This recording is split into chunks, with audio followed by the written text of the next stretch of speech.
pinakamamahal po naming kapatid na Eduardo V. Manalo, tagapamahalang pangkalahatan, kami po na mga ministro at manggagawa sa distrito ng Aurora ay nagpapasalamat at nagpupuri sa Panginoong Diyos sa pamamalagi po ninyong buhay at malakas.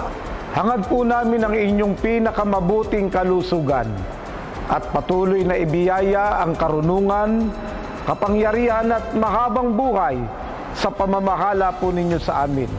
Sa pagsapit po ng inyong kaarawan ng pagsilang, kami pong lahat ay bumabati ng Happy birthday po!